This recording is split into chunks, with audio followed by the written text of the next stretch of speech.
And Mark, let's close out the podcast talking about the Baltimore Ravens and setting it up like we have every other team this preview.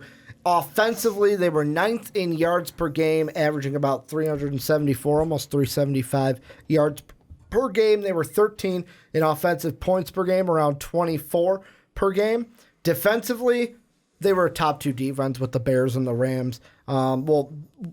Yards per game with the Bears and the Rams, points per game with just the Bears.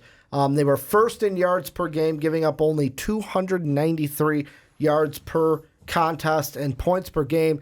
They were 0.2 behind the Bears, which locked them into second place, 17.9 points per game on this defense. If we look at free agency, they signed Justin Bethel, the cornerback special teamer, to a 2-year deal. Nick Boyd, tight end, gets re-signed. RG3 gets re-signed. Seth Roberts come in, wide receiver. They signed Earl Thomas to a 4-year deal. That was one of the big ones. But the one I want to start with, and the whole thing I want to start this off with, I know you want to get to Lamar Jackson. We will. But I got to ask this. Mm-hmm. Mark Ingram, 3-year deal, a Baltimore Raven. What should we expect from Ingram with the Ravens now that he's away from the kind of 2-man punch of him and Kamara in New Orleans? Yeah, I mean, and he was good without Kamara as well. So I think you're going to expect some good things. And I think Ingram and Lamar Jackson kind of go hand in hand because this is very college running option kind of an offense. At least that's kind of what we're expecting because that's what we saw when they put Lamar in there last year, is he's going to basically have to carry the team. Mm-hmm. And that's not necessarily a criticism on Lamar Jackson. It's if Mark Ingram is not good, this team is not good offensively. That's pretty much what it's going to come down to. Mm-hmm. They need to have a solid running back they can rely on to make that threat there because as of last year, nobody's really scared of Lamar Jackson throwing the ball on them. Mm-hmm. Why did they lose in the playoffs? Because the Chargers said, go ahead and throw the ball. And he didn't and couldn't for a long time. Finally started to put things together at the end of that game. So you've got some promises there that you're excited about. But if they had Mark Ingram in there last year, I think that would be a whole different story. Mm-hmm. Because then, it's really hard to stop Mark Ingram on this team who already has a good offensive line to help with the run protection. So he is the kind of crucial piece to the puzzle to me. If he has a really good season, Baltimore Ravens have a good season. Yeah, and I kind of think that you're spot on with if Mark Ingram has a good season, this Ravens team will have a good season as well because the defense was perfect last year. And of course you're going to get that having a defense or special team head coach, but having a really good defensive team, but also the same thing. Correct me if I was wrong. Wasn't Chuck Pagano on this staff last year, and now he's with the Bears? I believe so. Yeah. So I mean, that is where he came from, so right? So you've got Chuck Pagano leaving this staff. Is that kind of part of the reason why this defense was so good? Yeah, and it's funny too because you kind of skip over any team for Pagano and just remember him with the Colts. I think about this. Actually, no, I think Colts. Yeah, pardon me. He was with Baltimore before the Colts, so he wasn't with them last year. That was my mistake. So he just kind of had some time off. Yeah, he took the year off. But so scratch that question. Doesn't matter. I'll ask this: could the defense be just as good as they were last year? It's hard to repeat when you're one of the top defenses. I mean, they were 1 or 2 depending on who you want to ask. But it's hard to do that again, especially when you're a top scoring defense.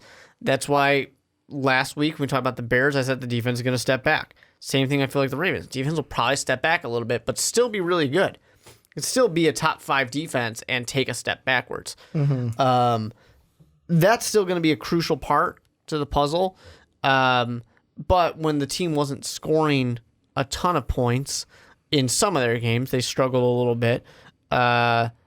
That can be kind of the recipe for other teams to say, hey, we just have to figure out some way to score on this defense because we want to get ahead. If we get ahead, we feel like they're not going to catch back up. So it's going to be an interesting one because this defense is right there. Can they hold up the rest of the team? That's a big question. And they go for a guy like Marquise Hollywood Brown, trying to kind of get something to be sparking this offense in the passing game because, who else is there? Willie Snead? There's nothing that you're going to really be scared of on the passing game in that case. You need something. They're hoping that that's going to be a really kind of big hit. And they went hard at the wide receiver position with young rookies. And the thing I kind of look at, too, is because I remember how much of it is they lost. So the defense has lost quite a bit. Terrell Suggs, I believe, is with the Cardinals now. You've got Zadarius Smith, who we mentioned last week. He's now with the Green Bay Packers. And also C.J. Mosley, I believe. That's a big one. He is with the Raiders right now. Is that to me, I see that and it's this defense, I almost expect it like the Bears. It's going to take a step back. It's just how much of a step is it going to take back? In this case, though, for the Bears, we were talking about a coaching thing, different scheme, but they still have all their guys intact. And C.J. Mosley was Jets, not Raiders, so he's going to be with the Jets this year. When you have a different coach coming in, at least the Bears still have all their players from last year, except for Adrian Amos. Yeah.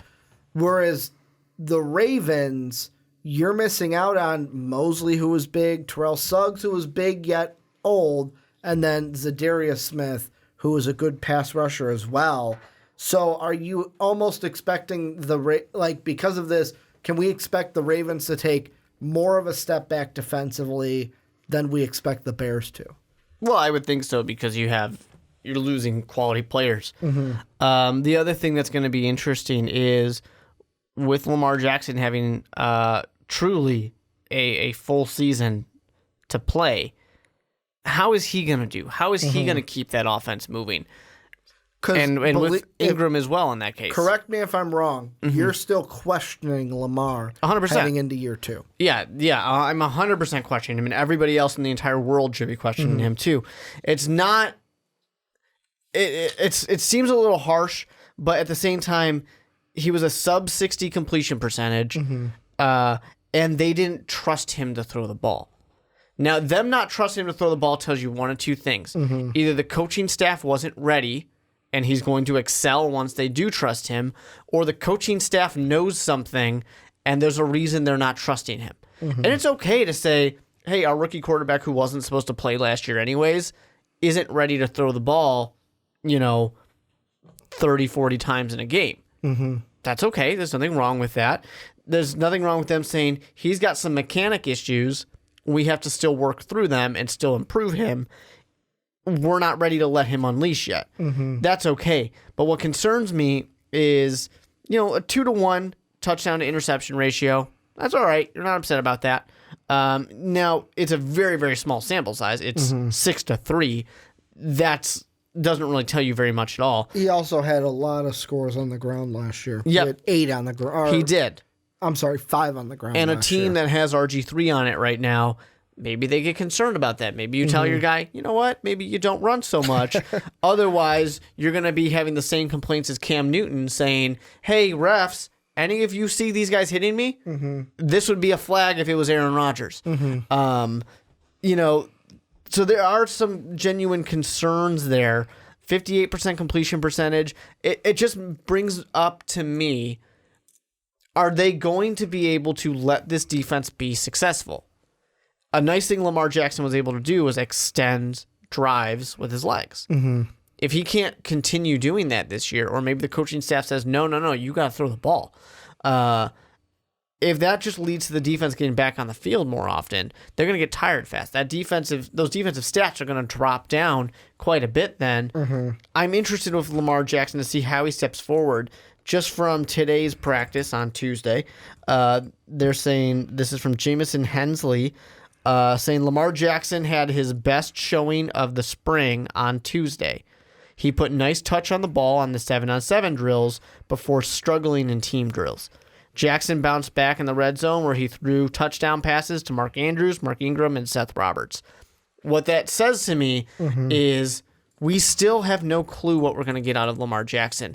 He has some nice success. He has some struggles. When his best day involves struggling in the team drills, I think that kind of just puts a little pause on you, and you're saying, like I said, we still don't know what we get. Nice touchdown passes, nice touch, struggling, not doing so well. What are we going to get out of Lamar here, especially now that teams have had time to kind of figure it out, because a team that played him twice exposed him easily. The problem was, of course, then the Chargers didn't really make any adjustments, and a good coaching staff with the Ravens and Harbaugh did. And that's why I lean on Mark Ingram a little bit. And the reason why is Gus Edwards didn't have a bad season. But let's be completely honest. He's not Mark Ingram. Gus freaking Edwards, where Mark Ingram could be the guy where, all right, they're really hammering the pass game. We're not going to go away from it completely, but we can now lean on that run game a little bit. We can lean on Mark Ingram. And I like Mark Ingram a lot. What has he always had the benefit of having? Drew Brees. True. He does not have Drew Brees as his quarterback right now. No one is going to say, we're going to focus on the run game when you have a 5,000-yard-a-year passer. But that's also where I think the benefit of having Lamar Jackson, and like you make the claim of like the RG3 of like the Cam Newton, where it's like, hey, don't run as much because you might get hurt, or like Cam says, hey, you're not going to get the same kind of respect from the refs that like an Aaron Rodgers would. But I feel like the just threat of Lamar with his legs is going to benefit Mark Ingram in the RPOs.